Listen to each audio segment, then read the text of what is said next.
So, an official welcome to the 10,000 Girl webinar series. This is the first of a series of 12 webinars, and today we'll be talking about how to seek good advice.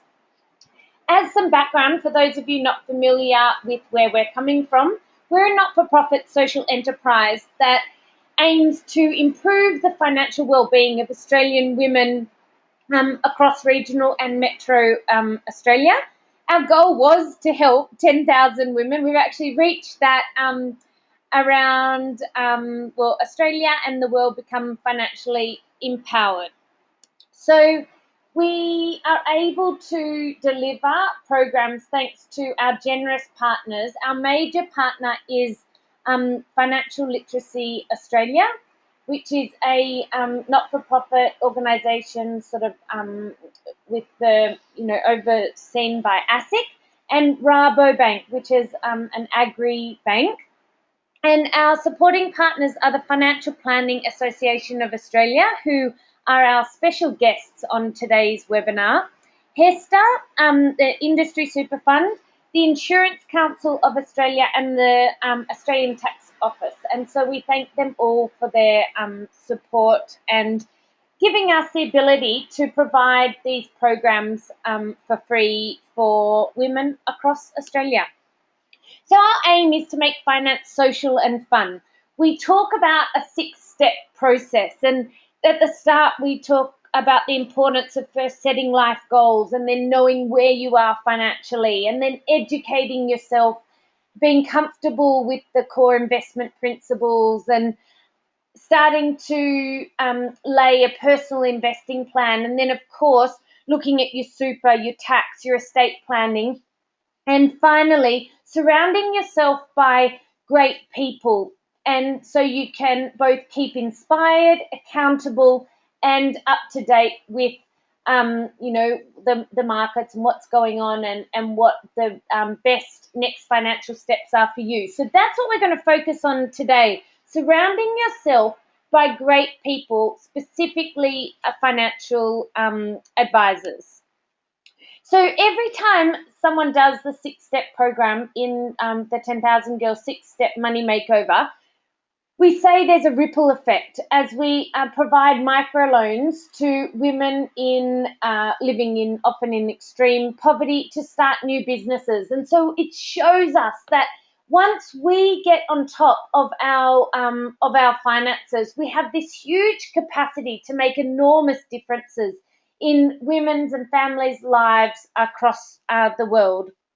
So this webinar, as I said, we are joined by a couple of special guests from the FPA, or the Financial Planning Association, and it's part of celebrating the FPA's Financial Planning Week.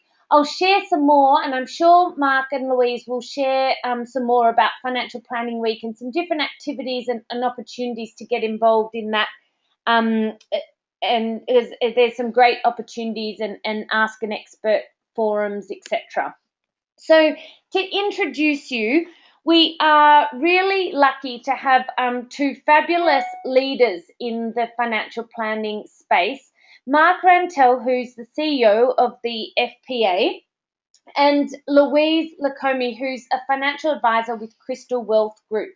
I'm going to give you a little bit of these people's background and then ask them a question to introduce themselves. I'm going to ask them why they're so passionate about financial advice. So just as a bit of formal background, as I said, Mark's the CEO of the Financial Planning Association. And for those of you who aren't aware, the FPA is an industry body that has over 8,500 practitioner members. So they're financial planners and advisors across Australia, advising over 5 million clients. So a wealth of experience in that body.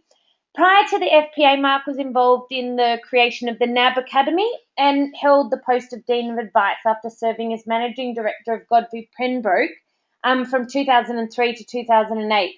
Interestingly, in this role, Mark facilitated more than 200 Godfrey Pembroke advisors to transition to a fee-for-service remuneration model. This is interesting because, as you would have read in the media, there's a lot of changes going on in the financial planning industry over the last few years. about the transparency of different fee structures, etc. And so I'm sure Mark and Louise will give us some insights into that. And Louise is previously sat on the board of directors of the FPA and currently sits on the board of the Financial Ombudsman Service. Louise is a certified financial planner who holds a Master's of Business Administration, majoring, of course, in Finance and Funds Management, and a graduate diploma in Financial Planning. She's also a life risk specialist. So in Louise's current role as a financial advisor, she advises individual clients, companies, institutional clients, and trustees of superannuation funds by tailoring financial solutions to meet each of her clients' specific needs. So we're really fortunate to have Mark and Louise join us. And so, Mark and Louise, as a way of introducing yourselves, as I said, I'd like to ask you a question. Why are you so passionate about financial advice? Mark, I'll throw to you first. Thanks, Zoe. Look, I guess going back in the very early days, my mother, when she retired on the pension. You know, she worked all her life. She was a single mother, from when I was the age of 8. And, I saw that as an older person is really not the best way to retire. From there, I've had a 30-year plus career in financial planning and financial services and also accounting. I'm a CPA as well as a certified financial planner and helping people, you get a sense of the great weight that's lifted off their shoulders when you go and get some advice, because most people are worried about this, and if they're not sort of thinking about how to live a dignified retirement, they probably should be, because when we're younger, we're more focused on the day-to-day rather than the longer term. So I'm passionate about it, financial planning, because I see the great work that it does in terms of lifting strain, lifting pressure, and providing financial independence to individual people. Thanks, Mark. That's very wise. And as we all know, and as we talk about with 10,000-girl members a lot, we talk about that as the baby boomers all retire, there's going to be less taxpayers supporting a larger, longer living retired population. And so to think about your retirement and funding your own retirement from as earlier age as possible is really wise. So and I like how you talk about it like creating a dignified retirement. So that's lovely. Louise, what makes you so passionate about the industry and what you do? Zoe, for me, I came from a family of accountants, but my first career was being an intensive care nurse. And for me, I loved helping people and saving people's lives. But I also still enjoyed the financial side of my own personal affairs. And I often used to get nurses coming up to me and saying, what should I do? And here, so I had a natural tendency for helping people, and I loved finances. So I started looking into becoming a financial advisor. And for me, it's about the rewards I get in helping change people's lives from a financial perspective. I had a client recently, and he wrote a reference to me, and he said, in it, he said that you have changed my retirement in that you've made my retirement stress-free, and when it comes to financial matters, I don't need to worry because I have you there worrying for me. And it's so rewarding and humbling, because there's very few careers where you know everything about a client, and that's the relationship I have with my clients. It's not only their finances, it's their relationships, it's whether they go on holidays or not, whether they can buy a car. Typically, my clients will pick up the phone and ask me first, which is, as I said, very humbling. So this is another, very wise thoughts about about what you do indeed, because finance is so interwoven through all facets of our life. So as you say, it's not just about looking after people's money, it's a much broader well-being issue, isn't it? Because obviously if you have your finances sorted, you can focus on what's actually really important about, the way you want to live. So, Yeah, so sorry, Mark. I didn't know that whether you were wanting us to come in there, but interesting enough, so with 8,500 practitioners, we represent a broad range of professional qualified financial planners.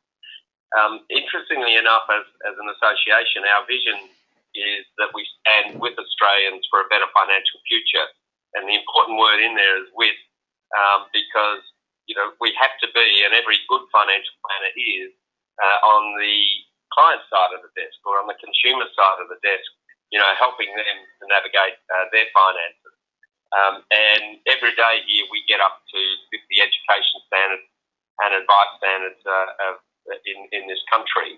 And in that, we see that as a way of protecting consumers, because better qualified financial planners and better educated financial planners obviously leads to better and more qualified financial planning advice.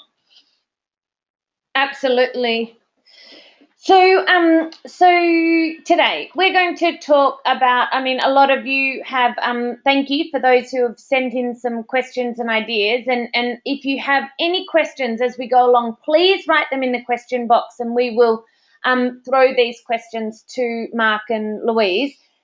But there is some barriers, isn't there? When, I want to get my financial sort of picture sorted, where to start? Do I need a financial planner? How do I find a good one? How do I speak to them? How do I know it's good advice? So today we'll be talking about how to seek great advice through different phases of your life, because obviously it's very different when you're footloose, fancy-free, starting out in your career to when you're nearing retirement. And there's different strategies and different advisors that might specialize in different types of clients and types of financial stages. And so Mark and Louise are going to take us through a few of these, demystify some of these questions that we all have. So thank you very much for joining us, and again, welcome to our guests. As I said, please shoot through any of your specific questions by using the question box on the control panel, and we will weave that into the conversation. We, 10,000 Girl, nor Mark and Louise can give financial advice in this forum. So we, of course, are encouraging you to seek professional advice before making any financial decisions.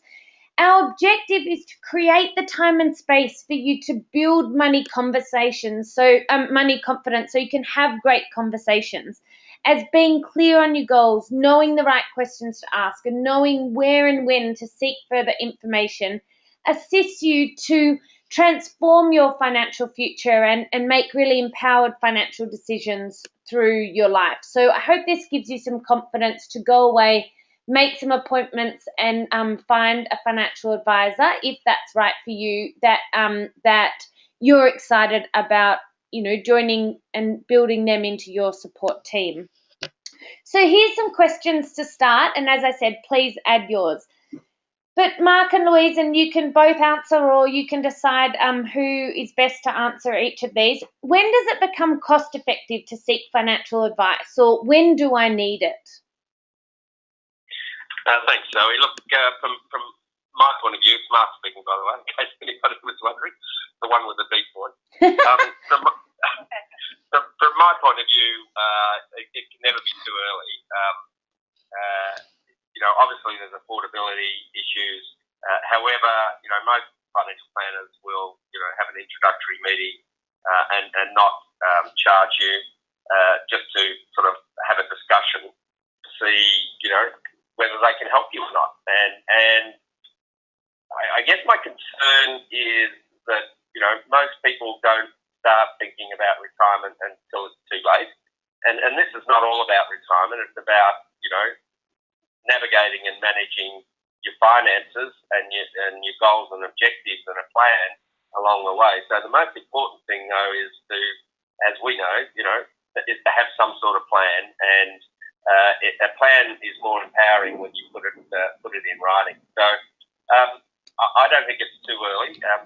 Certainly some trigger points, come about, like, your first job as an example, getting married as an example, buying a house as an example, having children would be an example, preparing for retirement, and other life's events like divorce. Unfortunately, if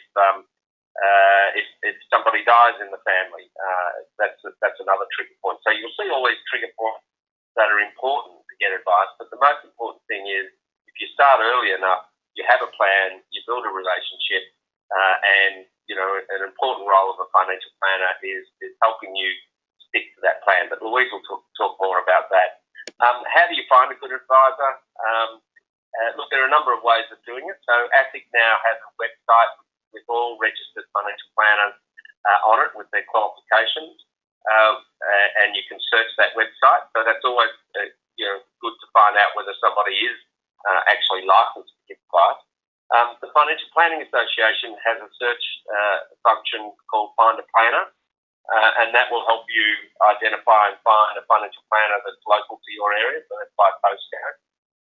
And importantly, the next question about how do you know it's good advice? Yeah, so Mark, I'll just intercept here because someone has said, asked a question that sort of links in with this next point, saying, I've heard so many horror stories in the media and from people I know about financial planners, it reduces confidence in seeking advice. So that sort of links in with how do you know if it's good advice?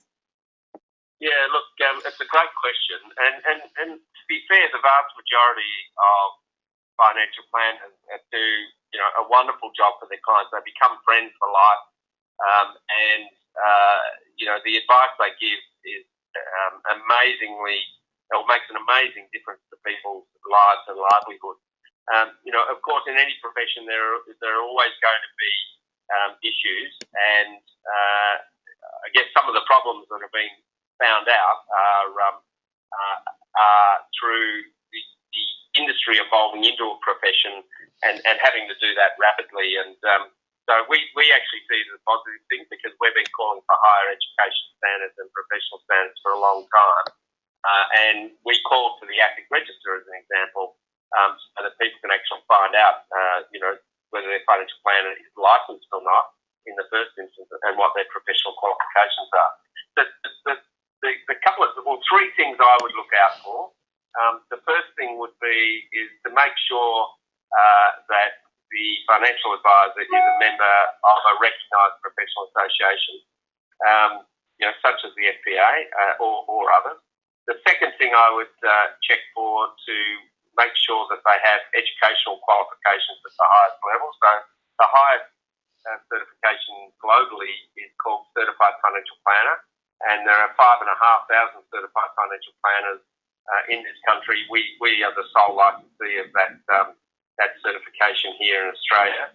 And the third and final thing is when you go to see a financial planner, make sure they're taking a greater interest in you and what your goals and objectives are. Not trying to sell you a product, or talking about how good they are. They should be listening to you, finding out what your situation is, and be open and transparent about how they charge, what their structure is, and, to be really interested in you as a person. But Louise might like to add to that because she's a practitioner. There's just a couple, there's quite a few questions coming in, so I'll sort of weave these in as we go. Someone's asked, just to extend on a couple of things you said, Mark, someone's asked, what does licensed mean? Right. Okay, so you have to give financial planning advice that results in an investment of any description, particularly in what's called securities. You have to hold a license through what's called an AFSL, so an Australian Financial Services License. They are given out by ASIC, and so the people that are licensed to that entity is called an authorised representative. So you have to have a license if you're going to give advice in that area. And we have had instances where people aren't licensed. That's why we push to have a register of all the licensed financial planners. Great. Now, Louise, a couple of people have sort of made comments along the lines of there is so much information online now. Why do you need a financial advisor, they are so expensive. So maybe that talks to, sort of what's the process and what should I hope to achieve through getting advice? Like what can an advisor add when, yeah, of course, we can find heaps of information online these days? Financial planning has six processes that we go through when we see a client. So firstly, when a client walks in the door, what I want to understand is what are your needs and objectives and where do you want to get to? So as an advisor, I sit down and as Mark said, it's not about talking about me, about financial planning. In that first meeting, I really spend an hour and a half just understanding what your current situation is. Because then I'm able to assist you in defining, well, what is it? What are your goals? Where do you want to go? Because everyone is so different. So I think the first point is that you've got to define the scope. So, for example, one client might just want to save up enough money to buy a house. They're not interested in getting retirement planning advice at this stage. So it's really important when you speak to your advisor, because that also helps in determining the cost. Where am I now? Where do I want to go and what advice do I need now? So firstly, defining the scope of engagement and ensuring that the advisor has the qualifications to be able to give that relevant advice to you. The next point is identifying your goals. So it may be, as I said, buying a home. It may be ensuring that if I take out a loan, I've got the adequate income protection insurance in place to protect myself if anything happens. You then have to assess your financial situation and ensure that we've got all the information appropriate to the client. And that is, as I said, it's a lengthy process. Sometimes I typically will send a document out to clients which helps you capture all that information prior to the meeting. So you walk into that meeting knowing, okay, what's my income? The big thing that I always ask clients, and they look at me sort of blankly, is how much money do you spend? Most people don't know how much money they spend, and that is the most crucial piece to me giving financial advice. So that is very important. Once I've gathered all the information, I understand what the advice is that you require. I then tell you, okay, well, this is the cost to prepare the plan, and then I go away and prepare the financial plan. And that includes recommendations for how I'm going to assist you in getting to whatever goal you're hoping to achieve. So it's preparing your financial plan, implementing the recommendations, and then reviewing the plan. No good in putting a plan in place unless we are able to review the plan. So the role of a financial planner is really like a coach. We're saying to you, okay, what would you like to achieve? This is how we can get you to achieve it, and then reviewing it to ensure you're on track in achieving those goals. Because there's plenty of times where I've sat down with clients and said, okay, this is the goal. Then they've gone away and veered away from what we said we'd do, and then I bring them back online and say, okay, well, hang on, this is what we said, and clients are very appreciative of that advice. That's really interesting, Louise, and it shows, it sort of, when you talk about a coach or it shows that we can all do a lot on our own, but if you really want to go to a next level and make sure that you have all your boxes ticked and that you are tracking towards a healthy retirement and going to achieve your goals throughout your life, financial planners can and ensure you get there, right? So there's a couple of other questions so someone says they work with uni students and are really interested to see what Mark and Louise can recommend for them. And someone else says, what can financial planners do for you if you have debt? So they're both sort of leaning towards maybe being in the beginning of your financial journey. And is it ever too early to see a financial planner, or what might a financial planner say to someone who's in the early stages of getting their finances or building their financial nest egg? As Mark mentioned earlier, the sooner people get advice and the earlier you are, the better, because it's a life journey, as we said. And most uni students are working, and putting money towards their mobiles and internet and whatever else. So I would suggest that the sooner, because what a financial planner can do for a uni student is, prior to them going and working, is put a plan in place okay, once you start working for the first time, this is what we're going to do with your money. We're going to put X amount towards a savings plan, a certain amount towards ensuring that you've got income protection, a certain amount towards maybe to super. Whatever the plan may be, is that the advisor would help that student in knowing that once they work, okay, I've got a plan in place, because too often once we start working, we're getting money, we spend it without having any regard about the future.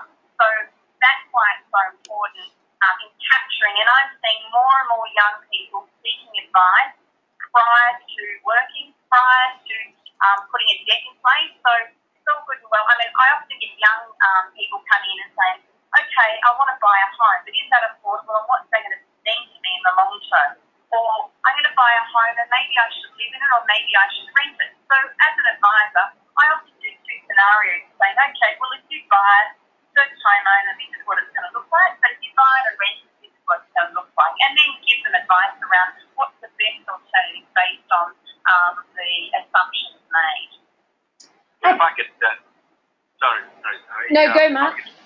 I could just add, I think, particularly university students, just take that as a cohort, but even earlier than that in the school, I don't think we do nearly enough around financial literacy, and just simple things around, getting into trouble with your, mobile phone debt, if they're running away on you, or if you've got a credit card, letting that run away on you because, you're paying up to 20% as interest on those credit card debts. So the use of debt, good, bad debt, and knowing the difference and getting your finances under control. Far better to do that at an early stage rather than, having to do it once you're in trouble. Absolutely. And when we have a lot of people of all ages going through our 10,000 Girl programs, but a lot of people in their, 20s and 30s. And it's amazing, with compound interest, what you can do if you have a system set up to put, as you said, Louise, a percentage away into different sort of a short, medium and a long-term bucket from, over 40 years, that even the smallest amounts can become hundreds of thousands of dollars over time, can't they? So I'm sure good advisors see, ambitious young people, and even if you don't have, thousands of dollars to start off with, if you have a good attitude, that, a good financial advisor is going to respect that and work with you, aren't they? Can you share a little bit more about healthy financial attitudes? Because I'm sure you see a lot of difference, even if people have a lot of money. It comes down, people's attitude and mindset is, how they manage it, isn't it? Yeah, I think, the more you earn, the more you spend. So it's that trying to stop that cycle. And I've got plenty of clients where I've had to try to assist them. There might be only $300,000 spending every cent and not actually saving for their retirement. So it's about putting in place a discipline. I can give you an example. I had a client who came to me who was recently divorced. She really had no assets other than a little bit of super, and she didn't think she could ever buy her own home. And I spoke to her about doing a financial plan, and at the time she said, I don't know whether I'll get value for money, but she went ahead. We planned that within 2 years she could save for a deposit in a home. She rang me 12 months later and she said, you helped me to be motivated and realise what my dad's spending habits were. Like she was renting a property that was costing her a lot more money than what she should have, so she changed rental properties. So it was just about assisting her in understanding about what was good spending behaviour and what was bad. And within 12 months, she had that deposit for home bought a property, and she said, I just can't thank you enough. And she was indebted. She said to me, I'm indebted for your guidance in helping me achieve something I never thought I could. Yeah, it's amazing when someone is keyed into a goal and has, the right support around them. Anything is possible, isn't it? So please keep sending your questions in. They're great. There's another question about the uni students, that many uni students are living below the poverty line. Do you suggest they work for a year first and then invest wisely like to help them survive. So are there any thoughts about that, about getting through uni and, you know, making sure you're on a healthy financial path? Yeah, look, I can. I'm really old, Zoe, by the way, and I can remember when I was at university, and I was on the poverty line back then. So, you know, it's probably what you do when you're there, and I think getting part-time jobs obviously helps. I paid my own way through, but it's a lot more expensive now, and that's well before the HEX fees were in place. So you've got to factor that into the equation. I think around that I think it comes down to the individual. My son took a gap year, and I was really worried about him taking a gap year where he went off and worked. I might add he didn't stay, that he spent it. But there you go. And I was worried because I thought, eventually he won't go back to it, and I thought maybe he should just get into it and finish it off. But, he proved me wrong, and he went back and he finished it off. So I think it just depends on the individual to a large degree. I don't think we need to be putting too much financial pressure, on university students at that time, because they, as your listener correctly pointed out, there's a lot of them are living hand to mouth. But, I think just making sure they don't get into trouble, particularly around either credit card debt, because credit cards are easy to get these days, or their phone debt, and then thinking about, they're probably not thinking about savings habits so much, but more on the spending side, making sure they spend within their means is really where that comes from. But, to your point before, we shouldn't lose it. The compounding effect of making a small increase in your savings, and over a long period of time has a significant impact on the outcome. And if you look at your long-term savings bucket and your short-term savings bucket, and then your lifestyle bucket, and you think about it in those three ways, realistically, we should be probably, if you look at the SG component, superannuation guarantee, we should be probably saving double that today in a long-term sense, and most people aren't. That's your longer-term bucket. In your shorter-term bucket, setting goals and putting something away to achieve them, like whether it be a deposit on a house or a holiday, that can be easily achieved. But pay the long-term bucket first, and you won't go too far wrong. But obviously, you have an idea of what you want in those short-term goals, and if they're if they're buying assets and appreciating assets such as a house, I mean that's preferable than buying, as a generalisation I might say, than buying a depreciating asset, like cars and boats and things like that. But you've also got to have fun, so you've got to balance it out, and you've got to live your life. And we're not here forever, so you've got to, it's not all doom and gloom. You've got to have a bit of fun along the way. So just getting that balance right is the role that a financial planner can help you with. Yeah, exactly. So there's some really interesting questions coming through. A few ones about young people, and this is talking about their daughters, etc.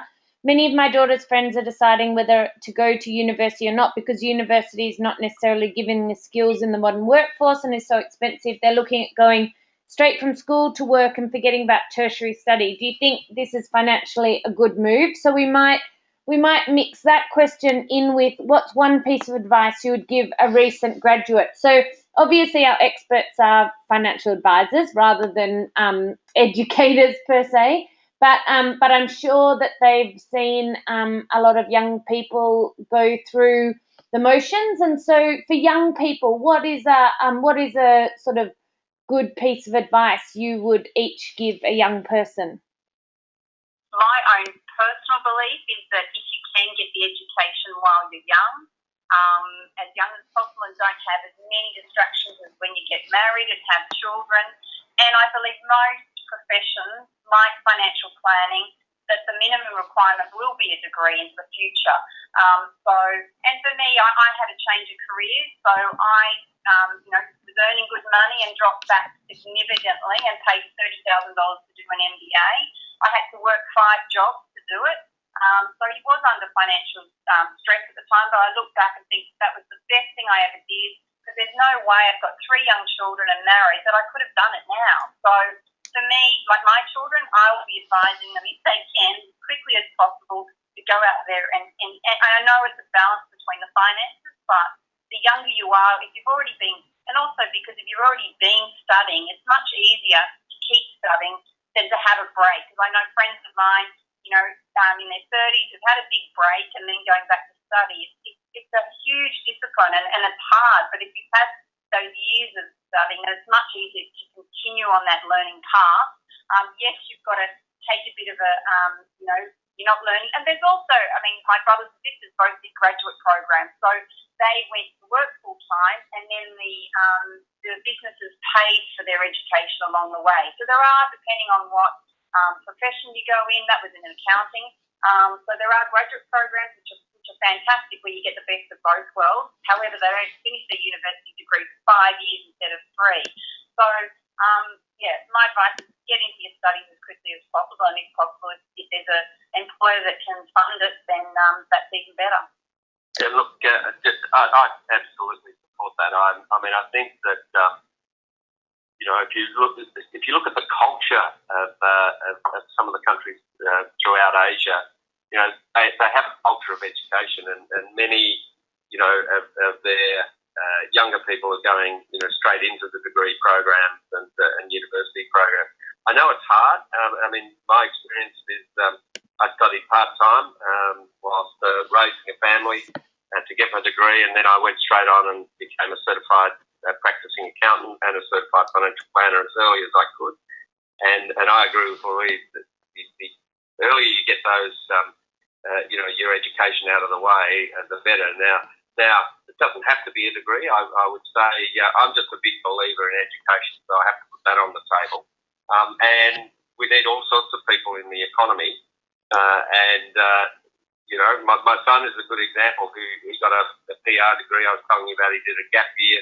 He majored in journalism, and he's never gotten into that field. He's now working on the super yacht in the Mediterranean, believe it or not, which sounds lovely and romantic. But he probably he's good with his hands, and he might have been better equipped or better served to do a trade, but he didn't know what he wanted to do at that time. So whether it's a trade or whether it's formal university education, you need education if you want to advance yourself and maximise your employment opportunities. Other than that, everywhere, everybody is looking for qualified people. It gives you the edge, when you're applying for a job.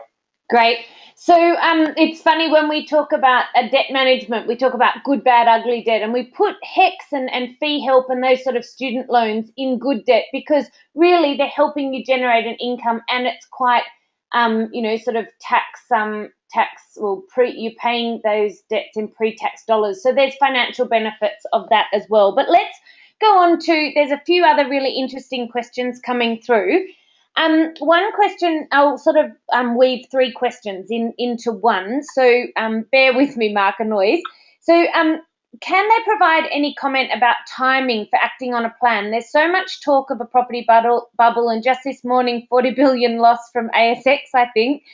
Seems mad to jump, but I know cash doesn't work. So because obviously we can't talk about, specific things on this webinar, we might weave that into these other couple of questions. So does a financial advisor also give advice on property investment?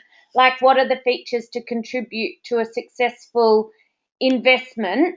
And then there's also a question about, finding someone who can relate to me and my lifestyle choice. So my question is there a lot of people who specialise in different categories that's easy to search versus the FPA website, which I found can be searched by location more than specialising in a specific area? So maybe now we're talking about the types of advice different financial planners give, and helping people with investment advice around investing in shares, cash, property, etc. And maybe Louise or Mark, can you explain that? Yeah, there are different financial advisors that specialise in different areas. There are different financial advisors that do do specialise in different areas. However, if you look, for example, a certified financial planner, they have the highest education when it comes to financial planning. So that would be a starting point if you are looking for a financial planner. Then when it comes to property, typically what a financial and what I would do when it comes to property is we don't go out and find the property for you, but what we do is we'll look at the strategy around, okay, what are the costs of buying a property and what are the loan, whatever, so that we look at the strategy around buying property and look at the strategy around buying shares. And then a lot of financial planners can invest on buying into the share market. So it's about comparing, really assumptions are made around property versus the investment market. In the long term, it's about looking at over a 10-year period, your asset at least doubling. So, and there's different points in the market of property and different points in the market of investment cycle. So I often talk to clients currently about property, looking at, well, from a valuation perspective, what does property look like? From a valuation perspective, what does the investment market look like? Like we just had the market fall off over the last couple of weeks. So for me, it's typically, if the market pulls back a little bit, is sometimes it can be a buying opportunity. So do we always look at buying at the top of the market? No, sometimes we put a little bit of money in, but it's trying to find the opportunities where the market is undervalued in putting clients' money into the market, whether it be property or shares. So I think when it comes to finding a financial advisor, it really is an individual thing, because I think the most important thing when a client comes to see me is that there's a personal fit. It's about you are sharing your most trusted, your most personal financial details with an individual. So in that first meeting, and it works both ways, there has to be a connection from a personal level with that financial advisor. And in that meeting, the advisor will tell you, depending on what needs and objectives are, they will let you know whether they have the required education or required skills to be able to meet those needs that you're. And if they don't, typically an advisor will say, well, I mightn't have that required level of advice, technical skills, but I know someone who can provide you advice in that area. So there's no, I think on the new website from ASIC, that actually details the advisor's qualifications as well as their skills and expertise. So that's probably, and that's only a new register, and that register is being continued to be enhanced. So that's probably, aside from the FCA website, the best place for consumers to go to in seeking a financial planner. That's interesting, Louise. There's a couple of interesting points that come out of that, and Mark alluded to this earlier as well, that the importance of seeking someone with that you feel comfortable with. And so one thing that we always talk to people about is going to see 2 or 3 people and having that interview. A good financial planner will want to interview you to see if they really can help you, and you want to interview them to see if the way they speak and their experience and their client stories, etc., feel aligned with you. So Mark said earlier that most good financial planners will offer an initial obligation cost-free appointment. And so it's a great idea to go and speak with 2 or 3 financial planners and find someone who you feel comfortable with. And then the other point that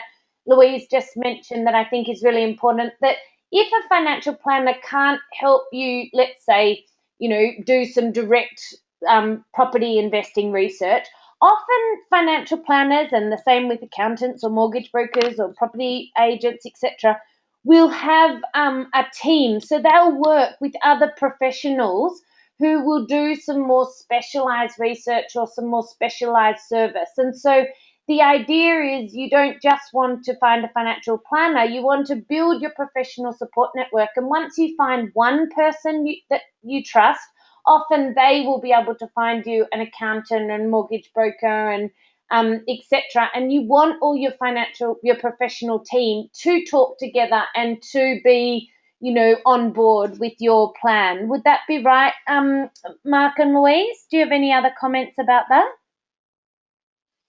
Look, I think that's absolutely correct. I think you can't underestimate the importance of that connection with a financial planner. I mean, financial planning is not just about dollars and cents, even though that's important. It's about a connection and a lifelong relationship, and it's about the financial planner really knowing what's important to you. And they can only do that through communicating with you and finding more about you than sometimes that you find about them at the first interview. But look, there's legislation has changed a lot in this space as well. So one of the important things that a financial planner should give you, and you should ask for it before you get to an interview, it's called a financial services guide.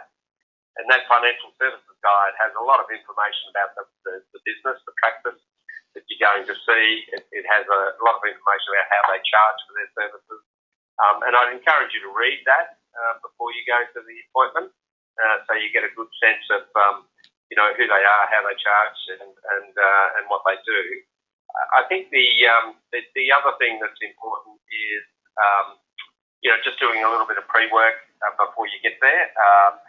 Louise said the thing that most people don't know is how much they spend, and I think that's probably true. I think broadly you might have an idea, but probably not in detail and where that money goes.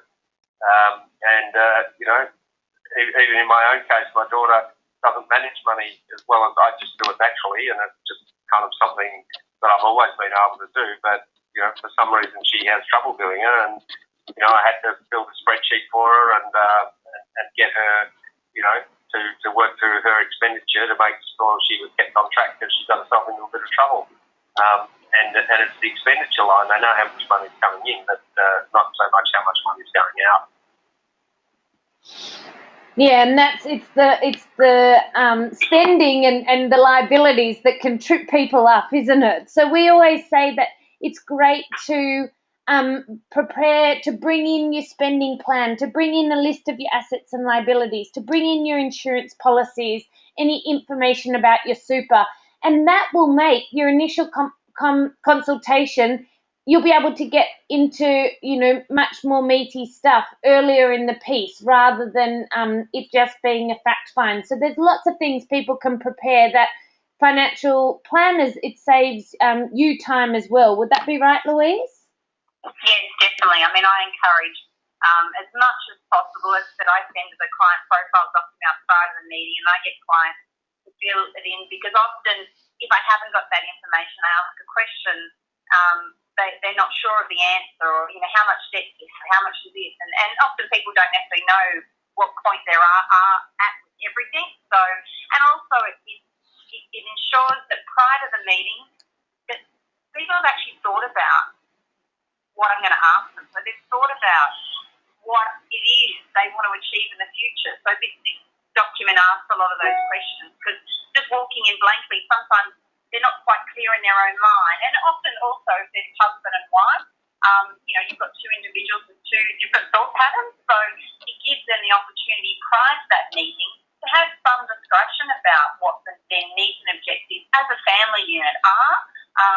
So it really is invaluable for assisting me in that first initial meeting in trying to ascertain what are your needs, objectives, and what are your goals for the future. Yeah, that's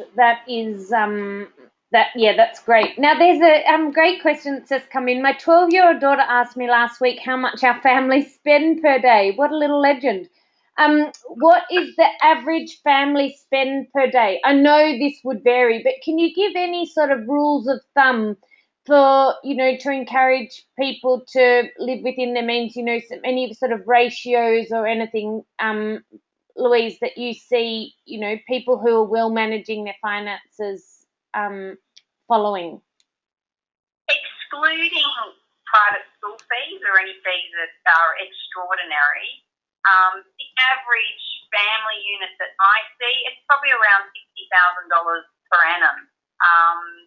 Where you've got one holiday, not an overly extravagant holiday, but you've got a family holiday every year, and you've got the kids, basic school fees, and you've got the day-to-day running of the household. Obviously, the school fees are the major thing, so that when you start to talk about private school and all the activities, then that adds on. I'd say around 60 is probably a ballpark figure. Great, yeah, thank you. Interestingly enough, APFA, the superannuation body, had done some work around people's needs in retirement, and for a couple, they estimated for two people living comfortably, they would need $50,000 of income in retirement, and at a 5% return, as an example, it's not hard to work out, but that requires about $1 million in investable funds, and most people are retiring well short of that figure. Most people today are still retiring. They're either on the pension or part pension, which just isn't acceptable and puts you too close to the poverty line. So that kind of gives you a bit of a guide. To also how much, so not only your sort of, every household spending, but also how much you want to be putting aside to make sure you've got that, minimum sort of $1 million nest egg to self-fund your retirement. Is that what you're saying, Mark? Yeah, look, I think so. It's just, and there's nothing magical about that figure. It's just a guide, and it's not for everybody. But the reality is, the majority of the population today hasn't got that amount, and is certainly not retiring on that amount. And so people shouldn't feel bad about that. But I guess we're talking about, how young you start, and frankly, in my opinion, you need to start tomorrow if you can. And because one of the things, 30 to 35 years in this business has taught me is that, people, for whatever reason, struggle to get into this. If they're not feeling well, they'll go to a doctor. Some people put that off. I'm one of those people as well, I might say. But, they seem to put off dealing with their finances, whether they're embarrassed to talk about it, whether they feel like they haven't got enough, which was one of your earlier questions, to go and see somebody about it. But, it just can't happen soon enough. And the longer you've got, the better off you're going to be. So this is another good question that leads on to that, Mark. Is it good to have some accounting knowledge or Excel knowledge for me to manage my own finances? So, there are a lot of great online tools and apps and stuff people can use that you don't necessarily have to be an Excel guru these days to track your spending, right? Are there any tips that either of you can give to, to help people at least track their spending and so they know where they're at? Yeah, look, it's not hard. I'm just looking up an app as we speak because I'm not an Excel guru either, I've got to tell you. And I'll just see if I can find that app for you. But I think it was an Excel. You can get, it's just called Excel. It's an app. It's in Office. It doesn't cost anything. And it's got a very simple budget mechanism in there that I use myself. So there's one example. And the Money Smart website has, the Track My Spend app and a great sort of online tool and a downloadable Excel spreadsheet that is a pre-made template. So there's lots of great resources around, isn't there? Yeah, look, there is. And one thing that, I'm a big believer in is that, people doing that work themselves will take it more seriously. I mean, you get involved. It's the old story of the chicken and the pig. The pig is, the pig's the bacon and they're really committed. The chicken is involved and produces the egg. I think there's nothing like, getting involved and rolling your sleeves up and just having a go yourself. There's nothing wrong with that. I think that's really important. And everybody should be doing that, frankly. Everybody should be doing that. And then you can go and see a financial planner if you wish from there. But everybody should be at least, testing that and modelling it and just seeing, how it comes out for them, because I'm sure people pay more attention that way. Yeah, great. So, so there's a few other questions that are coming through. One, and this is really interesting, there's often talk about goals, and that puts me off going to advisor. I don't know what my goals are.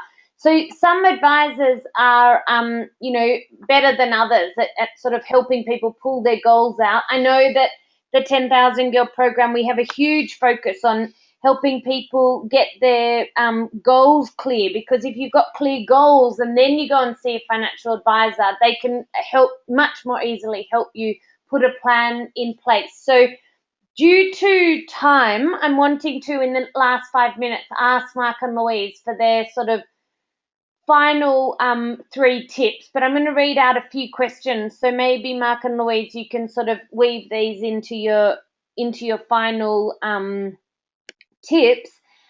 Someone says, so would the recommended process for finding a CFP to look on the FPA and 10,000 Girls website for someone who's nearby, or the Money Smart one, and then to start researching their individual skills and qualifications? Is that the best way to approach it?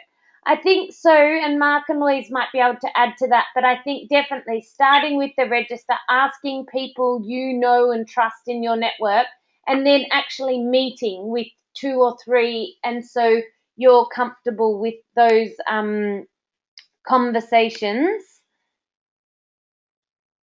And then, someone said, what's the application Mark suggested? I missed it. I think it was called Excel. And then there's another question. Is there any online apps that allow you to monitor your investments on a daily basis? If you enter all your investment details, can it keep track for you?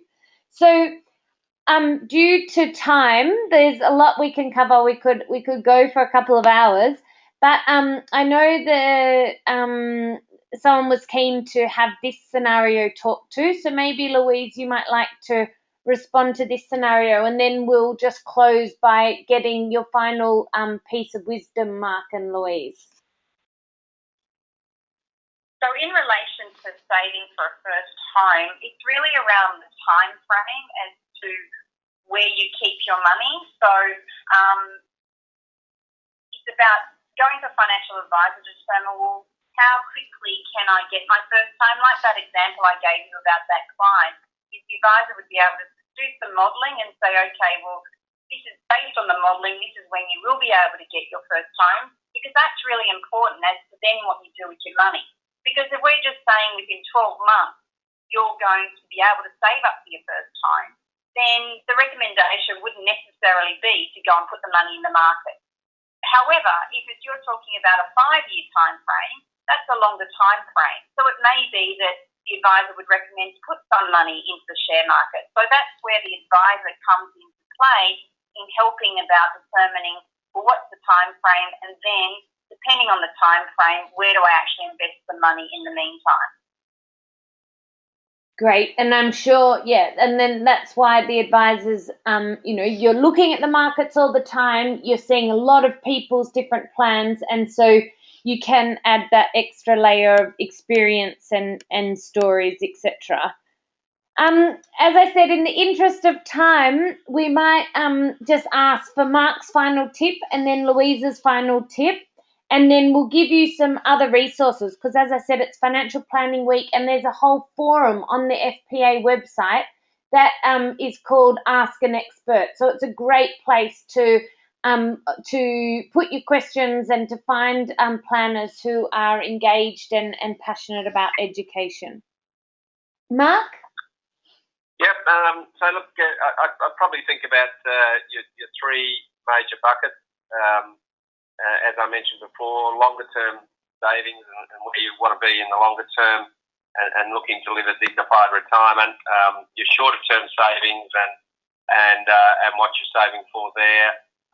And then, your life and your budget and obviously your day-to-day living, and thinking about that, that'd be the first thing, and getting control of that, taking control of that and understanding it. That'd be the first thing. The second thing I would do is I would seek out the services of a professionally qualified financial planner, and look for a certified financial planner if you like.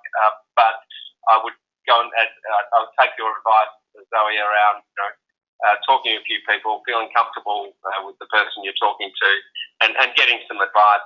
And the third and final thing I would do is do a night and just do it. Do not procrastinate. That is the number one destroyer of people's long-term goals and objectives is procrastination. So just get in and do it.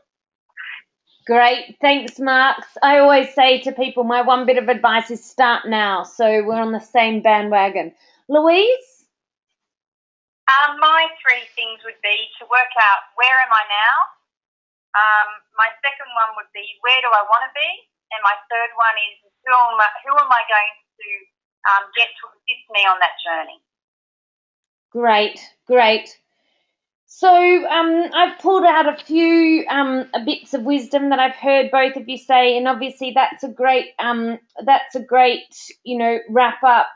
That to first of all make sure they're asking questions about you. So as you say, Louise, they want to know where you are now, where you want to be, and then of course a good financial planner will help you get there.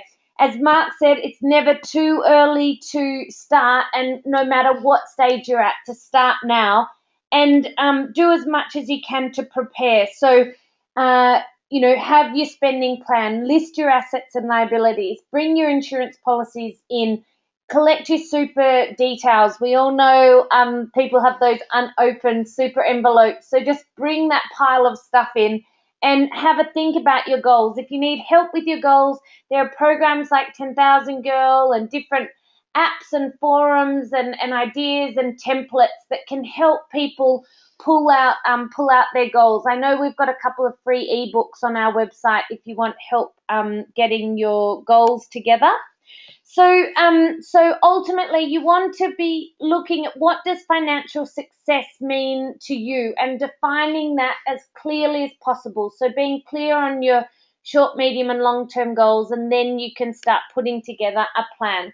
As I said, it's Financial Planning Week, and there's an Ask an Expert forum. We'll send you an email with the links to this and a few other resources that were mentioned, the ASIC Financial Planner Register, the FPA Finder Planner, and the ASFA Superannuation site, and a few other apps and things that we've mentioned. So we'll send you an email with that. But please join the activities in Financial Planning Week. Thank you again to our guests, Mark and Louise, and thank you all for joining us. We are really grateful to have your participation, and obviously thanks to our generous partners. So any questions will be online for a few more minutes. Otherwise, have a great day, and thanks for putting an hour of your time aside. Thank you.